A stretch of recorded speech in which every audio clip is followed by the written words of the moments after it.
Hola, mi nombre es Eder Candelaria Rosales, soy parte del equipo base del nivel primaria del estado de Guerrero y bueno, quiero presentarles el día de hoy a la doctora Lilibet Camargo Gómez. Bueno, le pido a ella que se presente y empecemos a escucharla. Hola a todos, soy la profesora Lilibet Camargo Gómez, trabajo en nivel secundaria en la modalidad de telesecundaria. Tengo 25 años de servicio y actualmente laboro en la escuela telesecundaria Netzahualcoyotl de la comunidad de Juluchuca, municipio de Petatlán. Muy bien, para empezar esta charla queremos preguntarle ¿en qué momento se debe de realizar la lectura de la realidad? ¿Cuál es la temporalidad que usted como docente le da a este aspecto? Bueno, la lectura de la realidad considero que se debe de llevar a cabo o se puede llevar a cabo en cualquier momento del ciclo escolar. En el ejercicio de las escuelas, por lo regular, la lectura de la realidad se hace casi siempre pues al inicio del ciclo escolar, cuando estamos haciendo pues el diagnóstico para con ese diagnóstico sustentar lo que va a ser nuestro programa escolar de mejora continua, pero considero que en la realidad de nuestras escuelas y así como lo demandan los tiempos actuales, la lectura de la realidad debe ser un ejercicio constante dentro de las escuelas. Muy bien, creo que es muy importante comentar esto porque sí, muchas veces a nivel de proceso lo vemos como algo de inicio. Pero bueno, entonces, entendiendo un poquito mejor esto, me gustaría preguntar sobre algún proyecto que realizó durante el ciclo escolar 2024-25 y que pudiera evidenciar la necesidad de hacer una lectura de la realidad en cualquier momento del proceso y que esto nos permita ir mejorando. Bueno, durante el ciclo escolar pues trabajé varios proyectos, muchos de ellos consideré que funcionaron muy bien de acuerdo a la lectura de la realidad de mi grupo, pero uno de los mejores que trabajé fue cuando al estar trabajando un contenido de lenguajes, en ese contenido como PDA analizábamos algunos textos literarios. Entonces uno de los textos literarios que analizamos fue uno que está en el libro que habla sobre Hipatia de Alejandría. En ese texto de Hipatia de Alejandría pues habla sobre el legado cultural que deja Hipatia de Alejandría a la humanidad, por así decirlo, y a mis alumnos les resultó muy interesante el ver cómo una mujer tuvo en ese entonces una influencia enorme en comparación de la vida de las mujeres de esa época. Entonces la consideraron pues una mujer pionera, ya que ella incursionó en áreas que en ese momento pues las mujeres no incursionaban. Fue tal el poder que tuvo Hipatia de Alejandría que era una de las mujeres cercanas al entonces emperador Alejandro Magno. Entonces una de las áreas en las que incursiona Hipatia fue la matemática. ¿Sí? Al estar comentando eso me preguntan mis alumnos y me dicen: maestra, debieron haber existido más mujeres que incursionaron en el área de la matemática, no solamente Hipatia, solo que no son muy conocidas o no se les ha dado el reconocimiento que se merecen ante la sociedad. Entonces, partiendo de esa curiosidad de mis alumnos y de esa necesidad que mostraron ellos, les propuse que trabajáramos un proyecto el cual constaba en investigar mujeres matemáticas a lo largo de la historia. Junto con ellos delimitamos el nombre que iba a llevar ese proyecto y al cual pues le pusimos ese nombre, Mujeres Matemáticas a través de la Historia. Mi grupo era un grupo formado por 17 jóvenes a los cuales les propuse el trabajar ese proyecto. Les gustó mucho la idea y repito, partió de la curiosidad y de la necesidad que mostraron mis alumnos.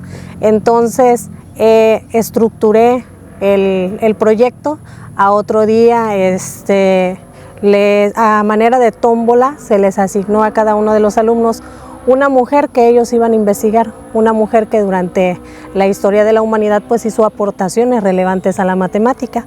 Entonces ellos investigan, les propuse que al término de su investigación realizaran algún material, les di la libertad de que ellos decidieran qué tipo de material iban a realizar para con ese material realizar una exposición ante el grupo. Algunos hicieron pues cuadros sinópticos, break mapping, cuadros de doble entrada, algunos optaron por una maqueta. Entonces, partiendo de esa libertad que tuvieron ellos, en lo que coincidieron todos fue en que conforme iban dando sus participaciones en el grupo, ellos iban recabando la información que les daban sus compañeros en un cuadro comparativo. En ese cuadro comparativo pues anotaban el nombre de dicha matemática, ¿sí? Cuál había sido su aportación y un ejemplo de esa aportación, la utilización de esa aportación. Una de las matemáticas que más les llamó la atención a ellos fue Sophie Germain, que es una matemática de origen francés, es francesa, y lo que más les llamó la atención de Sophie Germain fue la teoría de la elasticidad que da a conocer Sophie Germain, donde partiendo de ejemplos prácticos muy sencillos, ellos entendieron lo que es la teoría de la elasticidad dada por Sophie Germain. Uno de los ejemplos más sencillos que daban mis alumnos sobre eso era el hecho de, por ejemplo, tomar una liga, estirarla y que esa liga al soltarla pues regresara a su estado normal, que en eso consiste en la teoría de la elasticidad. Posteriormente, ya que vieron esos ejemplos, pues investigaron cuáles eran las estructuras en las cuales se ocupó o se utilizó esa teoría. Una de las estructuras en las que se utiliza es la construcción de la Torre Eiffel, por ejemplo, ¿no? Entonces, después vimos el lado matemático de la aplicación, la ecuación matemática sobre eso. Ahí la verdad yo me sorprendí porque la ecuación matemática pues es la fórmula o ecuación es una fórmula un tanto avanzada para alumnos de secundaria, pero yo no quise limitar el aprendizaje de mis alumnos, porque creo que los maestros no podemos decidir qué tanto puede o debe aprender un alumno en cierto nivel. Los que van marcando la pauta pues son ellos mismos, y mientras ellos mostraran interés pues yo tenía que aprovechar esa situación didáctica y les enseñé, realizamos algunos ejercicios y puedo decir que aproximadamente un 60 o 70% de mi grupo logró dominar esas operaciones para ver cuál era el sustento matemático de dicha teoría. Muy interesante esa respuesta y me lleva a un análisis. Hace poquito reunidos en Acapulco, el equipo base, nivel primaria, preguntaba a un supervisor si teníamos evidencia de un maestra que hubiera hecho un contenido nuevo, que hubiera creado un contenido en su trabajo diario. Sí comentamos algunos ejemplos, creo yo, pero con evidencias no pudimos puntualizar en este punto. Pero me parece interesante porque creo que aquí, a través de un texto literario, hay un codiseño, me parece, en el sentido de buscar ya más mujeres matemáticas a través de la historia. Fueron 17 las que se analizan. 17, entonces ya hay una participación para poder hacer codiseño. Y la pregunta aquí sería el principio de elasticidad, así como lo mencionas, y que ellos llegaron a aplicar fórmulas, llegaron a hacer procedimientos de ese tipo. El principio de elasticidad está en la currícula, está en los PDA, está en los contenidos de la fase 6 del programa sintético, ¿o no está? No está. No, como contenido en la disciplina de matemáticas o en la disciplina de física, por ejemplo, que es de segundo grado, de la fase 6, pues no se contempla. Y hasta inclusive decías que es un nivel como que ya superior, un nivel como que un poquito más avanzado para alumnos de secundaria, que yo siempre he dicho que lo que tenemos que hacer nosotros como docentes pues es ir llevando a tus alumnos a su máximo nivel, a su zona de desarrollo próximo, mientras ellos te lo permitan. Yo creo que un plan y programa de estudios nunca debe delimitar lo que un alumno debe o puede aprender. En el proceso a veces entendemos como que el maestro pues está en su casa, en un espacio, no sé, y se pone a hacer codiseño, se pone a crear nuevos contenidos. Pero aquí lo que llama la atención es que de forma muy natural, pues el grupo es el que determina esa parte, ¿no? Entonces el contenido nuevo sale de los intereses de los alumnos, y creo que es así como deberíamos de ver esto. Yo creo que muchos maestros lo hacen eso, quizá hace falta un poquito más evidenciarlo, pero que digamos que es la forma correcta de que se cree un nuevo contenido a través de las exigencias, los intereses, las necesidades de los alumnos. Bueno, entonces, ¿de qué sirve, para ti, de qué sirve todo esto que realizaste en tu grupo de tercer grado? ¿A qué te llevó este proceso? Bueno, pues para mí fue un proceso de mucho aprendizaje, no nada más para mí, también para mis alumnos, ¿no? En mi caso, pues es el salirme de esa zona de confort en la que a veces estamos los maestros, en la que nosotros tenemos ¿Aprendiste algo como maestra? Muchísimo. Como un ejemplo, ¿qué cosas podrías comentar que aprendiste de los alumnos? Por ejemplo, pues como maestra, y al asignarle a cada uno de ellos la matemática que iban a investigar, el personaje que ellos tenían que investigar, pues yo también tenía que documentarme, ¿sí? Entonces yo me dediqué a investigar a las 17 personas sobre las cuales mis alumnos iban a hablar en clase. Yo no podía llegar a improvisar, ¿sí? Entonces, aparte de eso, pues vi algunos videos, pero sí me dieron datos mis alumnos con los que yo no contaba, ¿sí? Y aparte les surgían más curiosidades, ¿no? Por ejemplo, en el caso de Sophie Germain, uno de mis alumnos me dice, oiga, maestra, ¿acaso a un equipo de fútbol, mi alumno le gusta mucho el fútbol, es fan de Cristiano Ronaldo? Y me dice él, hay un equipo francés que me gusta mucho cómo juega ese equipo, se llama Paris Saint-Germain. ¿Acaso le habrán puesto así a ese equipo de fútbol en honor a Sophie Germain? Cosa que pues yo no sabía, la verdad. Entonces yo le dije, la verdad no sé. Entonces se tiene que investigar, y pues ya investigando nos dimos cuenta que no se llamaba así en honor a Sophie Germain, pero que se llamaba así el equipo de Paris Saint-Germain por la localización en la que está el estadio en donde juega ese equipo, que así lleva ese apellido, ese barrio, por así decirlo, ¿no? Entonces yo creo que un conocimiento te lleva a otro y vas ampliando. Saber de la Torre Eiffel, ¿no? Quiénes tuvieron que ver, y que sepamos de esta mujer, pues bueno, es algo muy importante también, de hecho el principio de elasticidad se sigue utilizando actualmente en la construcción de puentes, por ejemplo. Sí, en ese tipo de construcciones se utiliza el principio de elasticidad. ¿Un contenido retador habrá sido todo esto para los alumnos? Claro que fue un contenido retador, pero también fue un contenido que les dio al grupo como tal muchas satisfacciones, porque se dieron cuenta que su opinión importa, se dieron cuenta que son tomados en cuenta, y que en base a eso pudieron construir conocimientos nuevos, y sobre todo porque también hasta cierto punto pues se les dio a ellos la libertad de actuar. También, ¿por qué? Porque pues ellos eligieron cuál iba a ser la manera de presentar su investigación sobre el personaje que se les asignó, el cómo lo compartieron con el grupo. Incluso se dio al final de eso, se dio la elaboración de una conclusión grupal sobre todo lo que se había aprendido de esas mujeres como grupo, lo cual y cómo inspira también eso, ¿no? Claro, sobre todo a las niñas, a las mujercitas del grupo, fue una fuente de inspiración enorme. Había una de ellas, no recuerdo exactamente el nombre, que fue catedrática en una universidad cuando esa persona fue autodidacta. Esa persona fue autodidacta y nunca pisó una escuela como tal. Entonces les decía yo a mis alumnos, no les comentaba, para que vean que ustedes lo pueden hacer. Ustedes también pueden investigar y pueden ir siendo sus propios maestros. Muy bien, pues bueno, ahorita para continuar, compartiste un relato de un jovencito de tu grupo, Jorgito, así le dicen muchos de cariño en la escuela, donde hablaste pues de cómo fue que llegaste al grupo de tercer grado, cómo fue que te enteraste de este niño y cómo fue que trataste el caso, ¿no?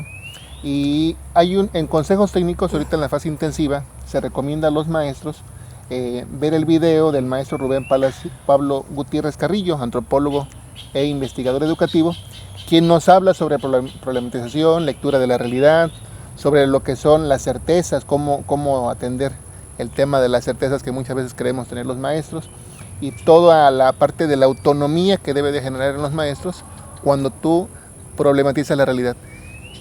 Combinando tu relato con las aportaciones que hace el maestro Rubén, ¿qué podrías comentarnos en específico de esta historia que narraste sobre tu alumno Jorge?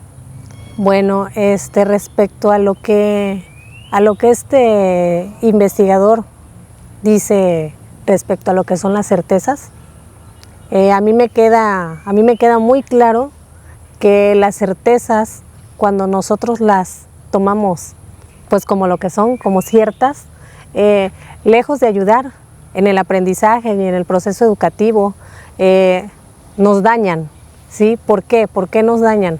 Porque al tomar tú eso como una certeza, estás, limitando a tu alumno, estás perdiendo oportunidades de aprendizaje y lo estás encasillando en lo que te está especificando ese término, ¿no? Por así decirlo.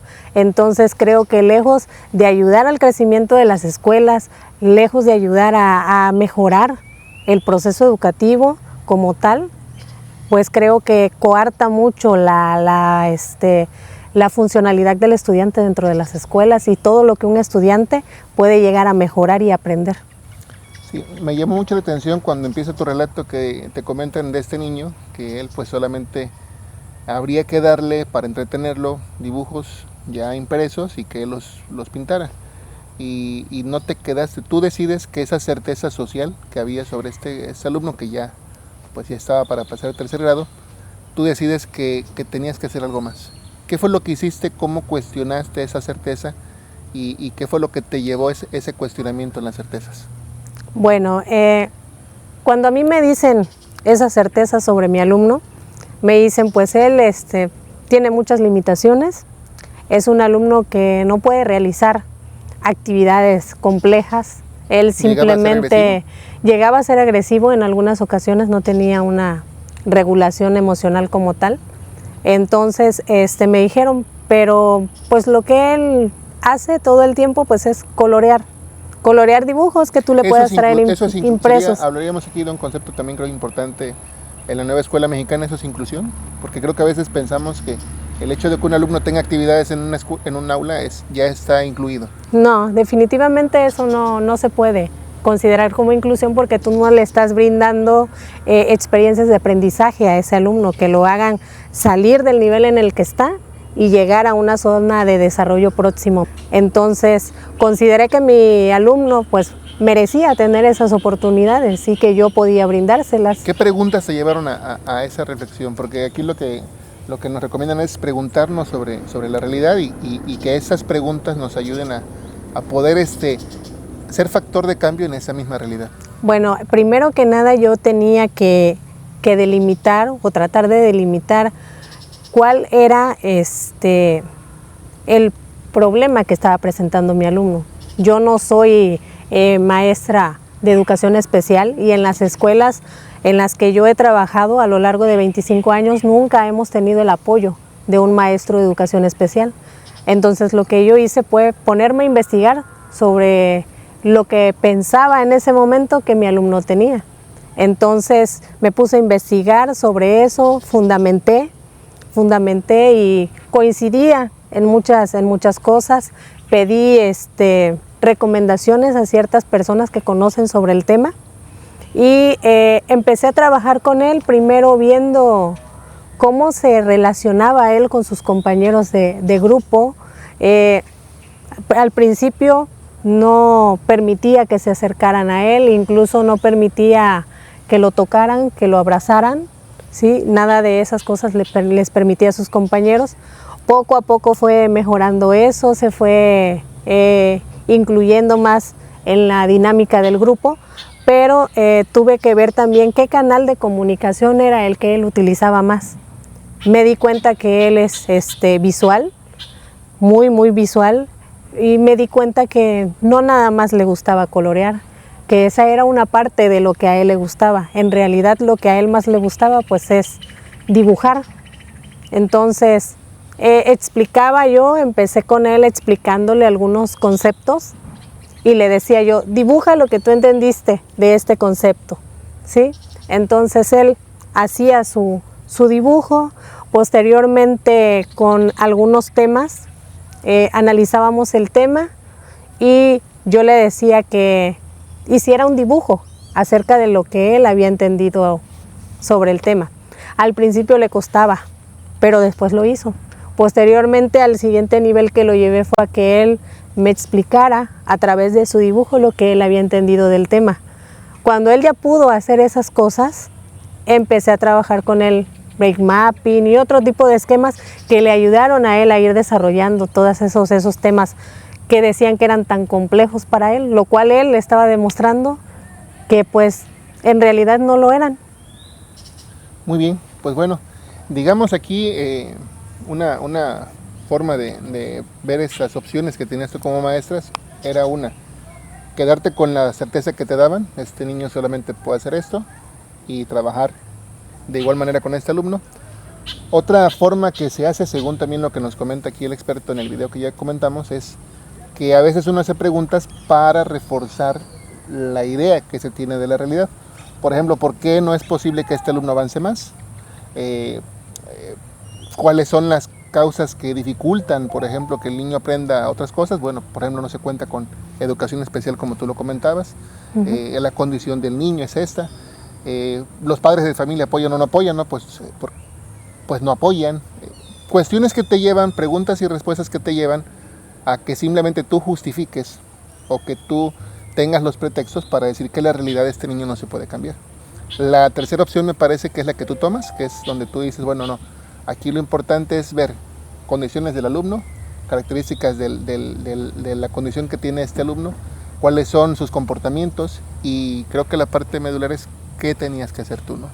Hiciste adecuaciones, por lo que comentas, aplicaste estrategias a este niño en específico para poder pues lograr que él avanzara y fuera una parte o un miembro primordial de nuestro grupo. ¿Por qué? Porque se crea una sinergia muy bonita en el grupo con él cuando ya él logra ya hacer ese tipo de trabajos, ser incluido, tiene mayor seguridad al desarrollar muchas cosas, que lo que vino después fue que sus compañeros del grupo lo incluían en muchas actividades, como en cuáles, por ejemplo, cuando se hacían las bailables para diferentes festividades que realizamos, como el 10 de mayo, el día de la erección del estado de Guerrero, que nos toca representar una de las regiones, pues en todas esas actividades Jorge iba incluido.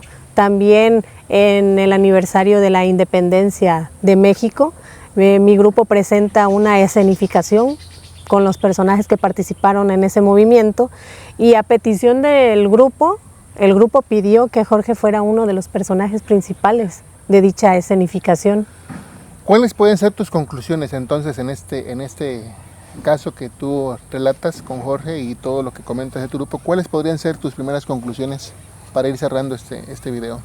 Bueno, creo que como maestros, como docentes, siempre debemos tener en claro que estamos trabajando con una materia prima preciada, ¿sí?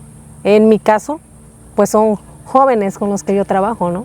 Entonces, siempre debemos tener en cuenta eso, que la materia prima que nosotros estamos moldeando es lo más preciado que nosotros podemos tener, que no estamos trabajando con cualquier cosa, que estamos trabajando con mentes, que estamos trabajando con cerebros, y que es un cerebro el que tú vas a modificar. Una de las cosas que a mí me sirvió mucho para trabajar con Jorge, por ejemplo, es el conocer sobre lo que es neuroplasticidad, ¿sí? Y ese es otro de los aspectos que también debemos de manejar los maestros, a que los maestros debemos investigar y debemos estar a la vanguardia, por así decirlo, en esos temas que nos van a ayudar mucho. Ahorita que comenta eso, es el papel del maestro. Telesecundaria me ha llamado la atención, he tenido la oportunidad de conocer un poquito el nivel de telesecundaria, Y me ha llamado la atención de que he ido a eventos que ustedes tienen y de verdad el trabajo me parece muy, muy, muy pues de alto nivel. A veces pensaría que no es esto posible porque tienen poco personal. Entonces aquí podemos romper una certeza. Muchas veces el maestro en otros niveles, ejemplo primaria, comenta, es que este niño no podemos avanzar con él porque no tenemos en esta escuela el servicio de educación especial. Y a veces ha pasado también en escuelas donde sí hay el servicio, digo, con todo respeto esto lo digo porque hay maestros excelentes de educación especial, pero a veces también el maestro de grupo dice o le echa la responsabilidad al maestro de educación especial. Y dice, es que el maestro de educación especial no hace lo que le corresponde. Y el maestro de educación especial dice, es que, a ver, yo soy un apoyo, pero no voy a hacer yo las actividades única y exclusivamente con el niño. Las actividades, las recomendaciones es para que finalmente el maestro las lleve a cabo en el aula de clases para que haya una inclusión. ¿A qué voy con esto? Que usted telesecundaria no tiene la opción de echarle la bolita a alguien más. No tiene maestros de educación física, no tienen maestros de artística, no tienen maestros de educación especial y entonces eso los hace, creo yo, pues pararse responsables. Es decir, la autonomía que se menciona en el video es donde el maestro toma la responsabilidad de transformar su realidad. Y hemos caído, creo yo, en esa lectura de la realidad muchas veces, en que primero no ha variado esa lectura de la realidad en muchos años, en nuestros documentos que tenemos, como lo que es el programa de mejora continua, como lo es el programa analítico, y entonces nos quedamos con cuestiones muy repetitivas, que no cambian. Y dos, pareciera ser que en esos documentos justificamos que no va a haber avances porque no tenemos apoyo de los padres, porque hay inseguridad, porque no tenemos apoyos de educación especial, o sea, muchas cosas que lejos de decirnos una realidad, justifican lo que está pasando y lo perpetúan. O sea, se sigue manteniendo esta parte. Entonces, por esa parte, pues felicidades, porque creo que el nivel telesecundario, pues, al no tener a quien echarle la culpa, se para responsable. Y eso creo que sería un mensaje para todos los maestros, de que nos paráramos responsables de qué podemos hacer por apoyar a estos niños, a pesar de que, pues bueno, lo ideal sí sería que tuviéramos más apoyos, pero que al no haberlos, el maestro pues tiene que investigar, tiene que buscar la forma de apoyar a sus alumnos. Eso me parecería, pues si me lo permite, es importante rescatar. Bueno, certezas rotas. Vamos a ver si podemos romper algunas certezas con el caso, con el tema de tu grupo, el que atendiste el año pasado, ya para cerrar este video. ¿Dónde radicaba la cuestión con Jorge? ¿En la condición de Jorge o en la atención de la escuela, de los maestros? ¿Dónde crees tú que radicaba el asunto para que Jorge no tuviera el florecimiento que tuvo contigo?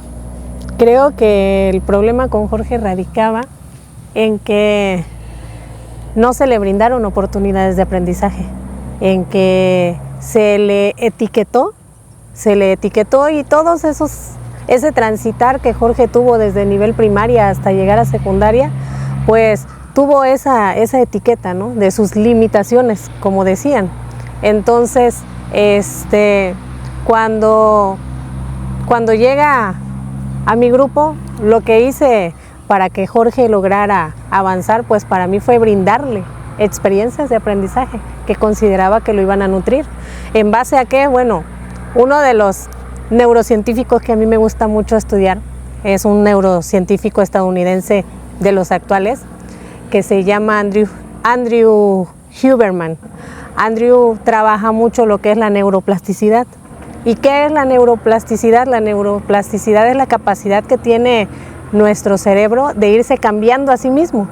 Ahora, ¿cómo se van a dar esos cambios según la neurociencia actual? Esos cambios se van a dar en base a las experiencias que tenga el individuo. Entonces, yo dije, pues aquí está la clave, ¿no? Yo dije, le tengo que brindar a Jorge experiencias que le sirvan y experiencias que vayan encaminadas a hacerlo crecer como persona, a darle seguridad, a que él se sienta sobre todo una persona valiosa, incluida y capaz. Y cuando Jorge empieza a percibir eso, pues como magia, todo el grupo lo empieza a percibir. Y Jorge fue incluido en todo y Jorge logra terminar la educación secundaria. Quiero preguntar algo aquí más en específico. Jorge tuvo un gran avance, creo que se ven las evidencias que compartes en tu relato, pero Jorge, vamos a ir por otra certeza quizá que podamos ahorita despedazar, ¿no? ¿Jorge llegó a superar a algunos de sus compañeros? Sí, ejemplo de una actividad donde haya superado, Jorge, a sus compañeros? Bueno, en uno de los temas de matemáticas trabajaron códigos mis alumnos y analizaron el famoso código César, que era el que utilizaba el emperador Julio César para mandar mensajes al campo de batalla. ¿Qué era lo que hacía Julio César? A las letras del abecedario les asignaba un número y con esos números mandaba los mensajes al frente de batalla para que no fueran descifrados. Entonces les expliqué en qué consistía el código César, porque los valores los puedes ir moviendo en las letras del alfabeto. Entonces les dije yo, ahora quiero que todos los alumnos de este grupo, cada uno de ustedes, forme su propio código y se lo comparta a sus compañeros. Lo van a compartir como ustedes quieran, con el material que ustedes quieran, y ustedes van a ser los maestros de esa clase. Entonces pasan todos mis alumnos a la siguiente clase a compartir el código que habían creado. Pues todos se fueron por así decirlo, por símbolos convencionales, ¿no? Símbolos de su contexto, árboles, animalitos, estrellas, la luna, ese tipo de cosas, ¿no? Jorge fue el último en pasar, en dar a conocer su código, y para sorpresa de muchos, al presentar su lámina, y lo hace mediante una lámina, el código de Jorge era con símbolos de jeroglíficos egipcios, ¿sí? Entonces, él empieza diciendo que él se había puesto a investigar historia, fue lo que le comenta al grupo. Y pues una de las civilizaciones que a mí me gusta mucho son los egipcios. Yo investigué sobre los egipcios. Vi algunas imágenes de pirámides, les comenta él, y en las pirámides hay jeroglíficos. De esos jeroglíficos yo tomé estos símbolos, y a estos símbolos yo les asigné una letra del alfabeto. Entonces, en la parte de abajo de su lámina él traía unas palabras y frases escritas en su código, y le pide a sus compañeros que le digan cuáles fueron esas palabras y frases que él les escribe. Entonces una de las palabras, la primera palabra que viene en su código decía hola, la siguiente palabra o frase decía buenos días, y la última frase no recuerdo mucho, pero era algo así referente a que estudiaran mucho, algo así. Entonces al término de la clase yo siempre induzco mucho a mi grupo a reflexionar, y les hago, entre las tantas preguntas que les hice ese día, le pregunté a mi grupo, ¿cuál fue para ustedes el mejor código que se presenta el día de hoy? El que ustedes consideraron el mejor. Cabe mencionar que en mi grupo estaban los 6 mejores alumnos de la escuela, los 6 que integraban la escolta. Y caso curioso, se levanta el abanderado y me dice, el mejor trabajo presentado el día de hoy, maestra, es el de Jorge. Para mí fue el mejor.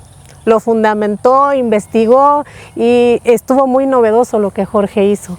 Entonces, otra certeza entonces que me viene a la mente romper, el trabajar con un alumno con condiciones especiales, ¿atrasa un grupo? No lo atrasa. Se crean redes de apoyo. ¿Puede que avancen más inclusive? Puede que avancen más. Y el grupo, ¿en tu grupo avanzó más? Avanzó más. Aprendió el grupo de él, aprendieron, la verdad creo que mi grupo es un ejemplo vivo de lo que fue la inclusión, o de lo que es vivir la inclusión en un aula. Jorge, ¿fue una carga o fue una oportunidad? Fue una oportunidad.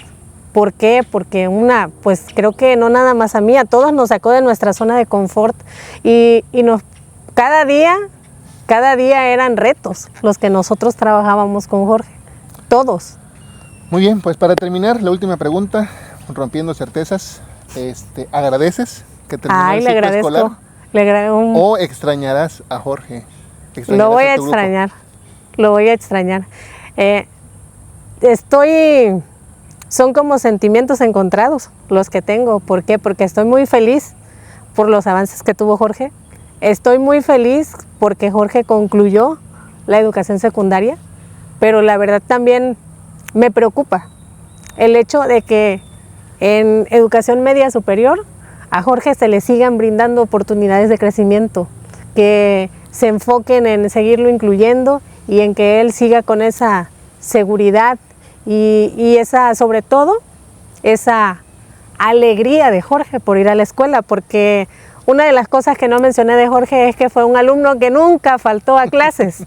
Era un alumno que diariamente asistía a clases y era un alumno que diariamente llegaba muy contento a la escuela. Entonces, para mí eso fue una oportunidad, la que Jorge me brindó, de demostrarle que puede hacer todo lo que él quiera hacer. Muy bien, pues bueno, esto creo que es una buena forma de cerrar este video, esperando que esto sirva para entender que es algo muy loable, algo muy bueno, brindar oportunidades a estos niños y a todos en general, y que la historia de Jorge inspire a más maestros para que apoyemos a nuestros alumnos, y que, como bien lo dices, ojalá a Jorge se le sigan brindando oportunidades, porque realmente estos alumnos sorprenden muchas veces, así como lo ha hecho Jorge contigo. Si tú le das la oportunidad, ellos te van a sorprender con todo lo que logren. Pues bueno, muchas gracias por darnos este tiempo, esta entrevista y esta charla, más bien, fue una plática. Agradecerles a todos y bueno, muchas gracias por vernos. Hasta luego. Hasta luego.